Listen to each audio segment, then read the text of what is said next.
Catalonia's government is to reopen public diplomacy council Diplocat, shut down by Spain during direct rule. Hello, and welcome to Catalan News.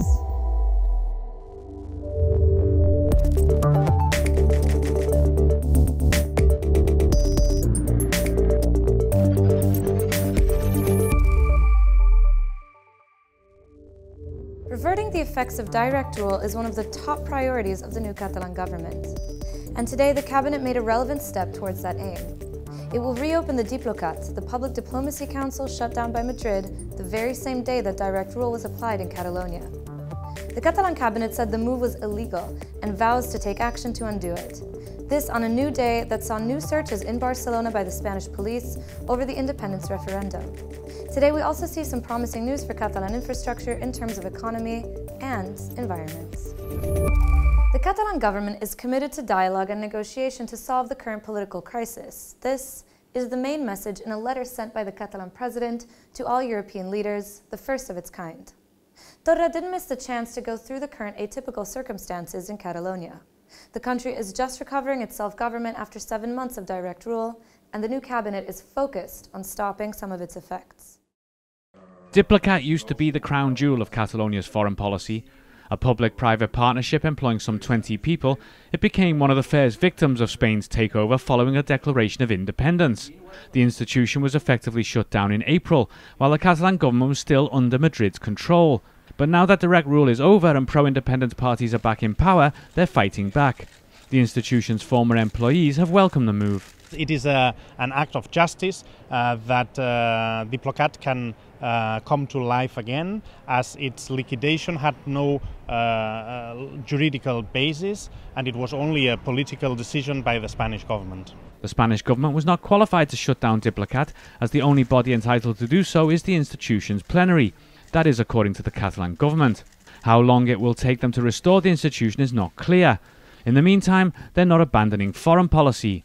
Today, the Catalan president sent a letter to all European leaders in which he said he is open to dialogue and stressed its commitment to European values. But Torra also said that Spain and Catalan institutions are in open conflict, and among the victims, he said, are the jailed and exiled politicians. This is highly disputed by unionist parties who claim that the prosecution of pro-independence leaders is fair and those abroad fugitives. Yellow ribbons, a symbol of solidarity with them, have been placed in parliamentary seats and on the facade of the government headquarters. But the unionists want them removed. I quan un símbol exclou a milions de catalans, no pot estar penjat de la façana d'un edifici públic. Ciutadans and People's Party are proposing bills to ban partisan symbols from public spaces and ensure the neutrality of institutions.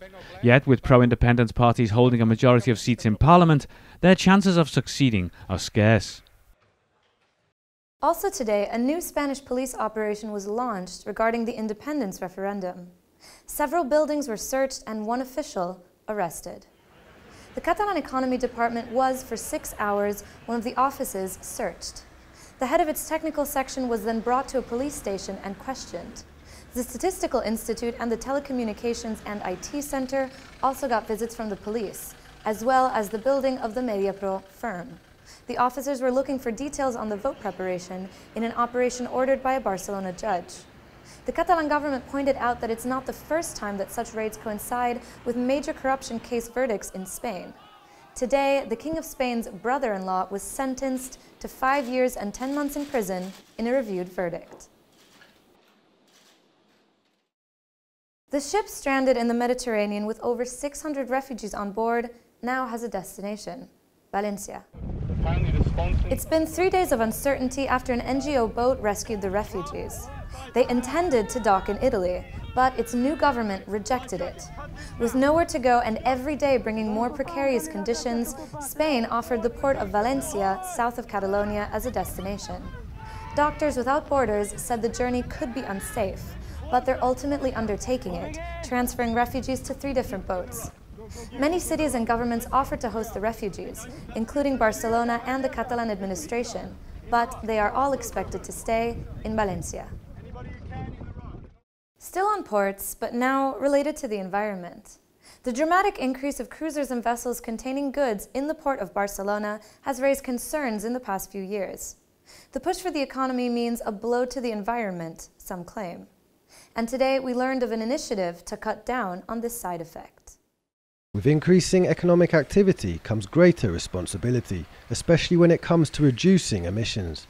After all, the more goods that are imported or exported, the more fuel is burned.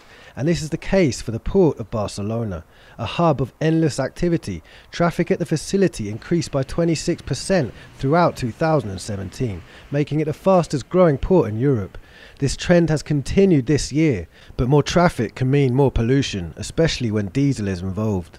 As part of a clean air initiative, today the port rolled out a pilot scheme to cut down on emissions. 26 lorries operating within the facility have been transformed with the aim of making them more environmentally friendly by switching from diesel to dual engines that can run on natural gas. I és una de les iniciatives per demostrar la viabilitat d'aquest combustible alternatiu. A més, el seu impacte pel que fa a reducció d'emissions i millora de la qualitat de l'aire. Natural gas is seen as a cleaner alternative to diesel as it combusts more completely and therefore emits less contaminants. The definitive test to ascertain the impact of using this fuel will be carried out in July. Another initiative related to the environment was also approved by the Catalan government today. A new maritime strategy was given the go-ahead spanning many sectors in the so-called blue economy. Un seguit de sectors molt diversos, òbviament turisme, pesca i aqüicultura, el primari, biotecnologia, fins i tot energia i altres. I d'altra banda, no és només, va més enllà també de l'economia en el sentit que també té un pilar important de sostenibilitat. The strategy aims to make the most of the sea's potential as a generator of growth and prosperity, without losing sight of the importance of sustainability and preservation of marine ecosystems. In a world dominated by plastic, with the material filling the oceans and even ending up in everyday table salt, this move comes as positive news for the environment.